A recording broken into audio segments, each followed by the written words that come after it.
उन्हाळा सुरू झाला की सगळ्यांना वेध लागतात ते रसवंती गृहाचे. पण तुम्हाला माहितीये का, भारतात एवढ्या मोठ्या प्रमाणावर ऊस उत्पादन सुरू होण्यामागे एका केरळमधल्या स्त्रीचा हात होता.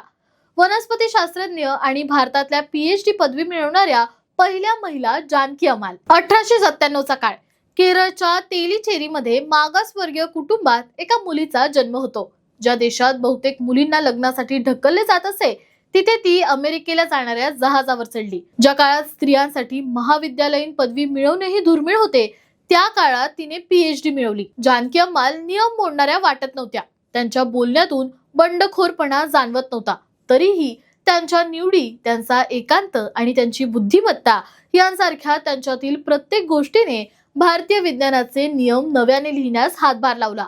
त्यांनी अमेरिकेतील मिशिगन विद्यापीठातून डॉक्टरेट मिळवली. अमेरिकेतून ही पदवी मिळवणाऱ्या त्या पहिल्या भारतीय महिला होत्या. 20व्या शतकाच्या सुरुवातीला भारत साखरेसाठी इतर देशांवर अवलंबून होता. याचे कारण असे होते की भारतातील स्थानिक ऊस फारसा गोड नव्हता आणि त्याचे उत्पादनही कमी होते. दुसरीकडे परदेशी ऊस गोड होता, पण तो भारतातील उष्ण हवामानात टिकत नसे. जानकी अम्माल यांनी कोइंबतूरच्या शुगरकेन ब्रीडिंग इन्स्टिट्यूट मध्ये यावर संशोधन सुरू केलं. त्यांनी रानटी ऊस आणि पांढरा ऊस यांचा संकर घडवून आणला. त्यांच्या या सायटोजेनेटिक्स प्रयोगामुळे भारताला असा ऊस मिळाला जो अत्यंत गोड होता आणि भारतीय हवामानात जोमाने वाढणारा होता. आज भारत साखर उत्पादनात जो स्वावलंबी आहे, त्याचे मोठे श्रेय जानकी अम्माल यांच्या संशोधनाला जाते. पण कोइंबतूर त्यांच्याशी नीट वागले नाही. याला कारण होतं त्यांचं मागासवर्गीय स्त्री असणं. त्यामुळे तिथे त्यांच्या कामावर चर्चा होण्याऐवजी ते अधिक नाकारले जात होते. तिथे राहण्याची इच्छा नसल्यामुळे त्या लंडनला निघून गेल्या.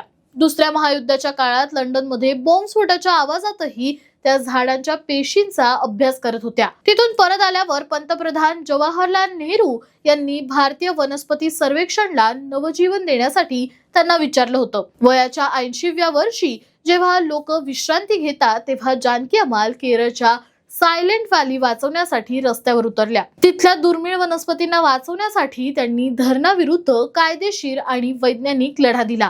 जानकी अम्माल यांनी त्यांचा वैज्ञानिक अनुभव वापरून हे सिद्ध केलं की हे जंगल वाचवणे किती गरजेचे आहे. आज ते जंगल उभं आहे कारण जानकी अम्माल तिथं खंबीरपणे उभ्या होत्या.